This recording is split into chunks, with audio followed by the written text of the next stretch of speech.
The highest power feeder distance 390. This is a 3-piece version. It's also available in 2-piece.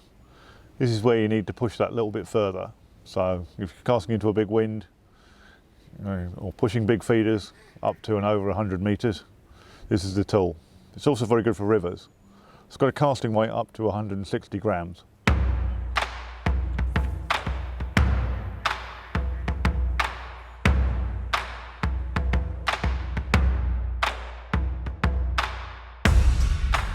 Free spirit's always been about choice, and obviously we've got the high S range here.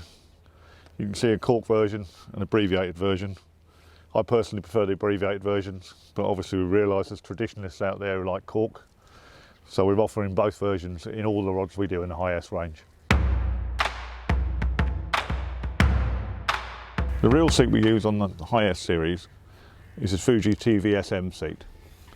The reason why we use this is, you can see, it's got a cutout on it of the carbon, and therefore you get a lot more feel through the blank. You can literally feel everything when you're playing fish or even during the bite.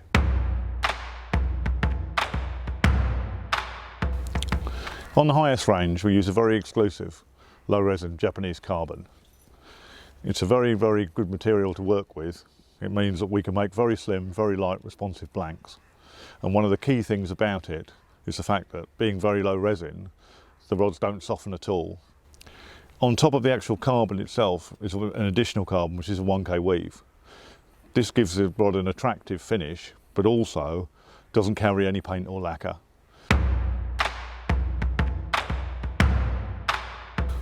The 1K weave on the top doesn't have any paint or lacquer. We're very well known for this finish, and we call it a perdurable finish. It's very difficult to achieve because when you put a paint or a lacquer on, it actually hides a lot of the flaws in the blank. So therefore the grinding of the blanks has to be spot on to achieve this. But one of the things it does give you is that the blank itself has a lifetime finish. So therefore it won't get scratched or bleached in the sun. As you can see, I'm applying quite a lot of pressure to this, and it's left a bit of a mark. But that mark is just literally from the edge of the coin.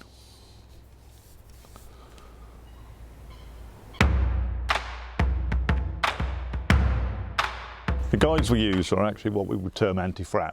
This means they're slightly forward facing, and the idea being, if you're using heavier lines, and in particular shock leaders, that it goes flying through the guides and you don't get any frap ups. And this goes right the way up through the rest of the rod, right the way through to the tip.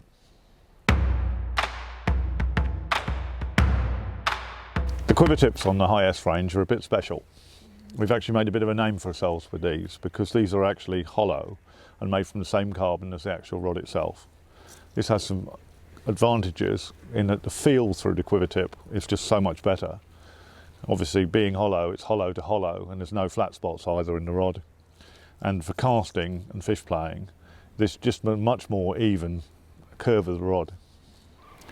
The power feeder quiver tips feature larger guides. This is for the use of shock leaders that are commonly used on places like Boddington.